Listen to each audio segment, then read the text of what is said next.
Hi, it's Travis White with the Persuasive Communication Tip of the Week.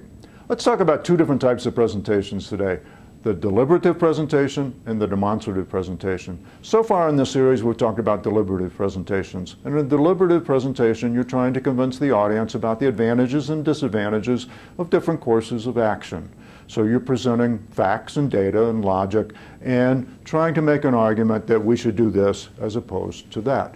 You'll often follow the classic Greek three-part structure: ethos, logos, pathos. Ethos, build credibility and prove that you're a trustworthy person. Logos, deliver the logic of your argument. And pathos, touch on the emotions of the audience as you wrap up your presentation.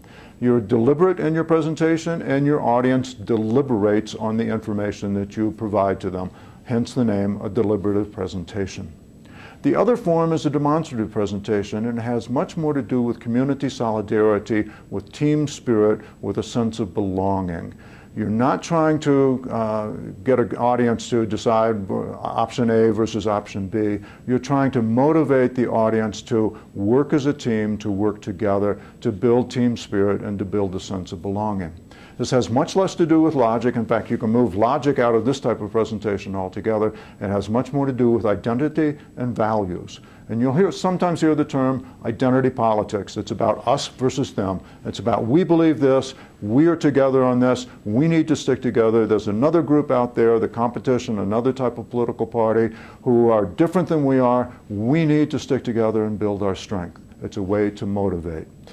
Where would this occur in a business sense? It's probably not with your customers or your prospective customers. It's probably with your employees. When you want to build a sense of solidarity, when you want to motivate your employees as a group, and when you want to build team spirit and get people excited and get people enthusiastic. And again, the competition is out there, and one of the things you want to say is, we identify together, we have a certain set of values, the competition out there is different than we are.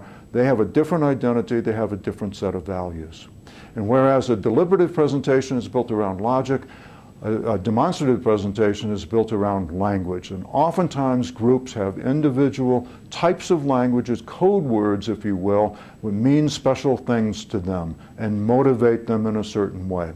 I'll give you an example from adolescence. Teenagers are famous for this. Teenagers often have their own slang, and it's because teenagers are a little bit insecure. They want to know that they belong to a certain group. One of the ways they can do that is by inventing their own slang. And that slang is understood by them and not understood by us old folks, their parents and so forth. So it's a way to differentiate between we're the in group, they're the out group. That happens all the time in politics, it happens in business, different value systems expressed with different words. So think about the language you use in a demonstrative presentation. Again, a deliberative presentation based more on logic, facts, data. You still want to build the trustworthiness, you still want to make the emotional connection with your audience, but you have to deliver the advantages and disadvantages. Demonstrative, Jay Heinrichs calls it tribal grooming, and that's probably a very good phrase. You're in a tribe and you want to groom, you want to make sure that tribe maintains its coherence, maintains its solidarity. So think about the two types of presentations. What type of presentation will you be giving? Are you going to be deliberative and ask your audience to deliberate on the logic that you're delivering, or are you trying to build solidarity, team spirit, and motivation? That's a Persuasive Communication Tip of the Week. See you again next week.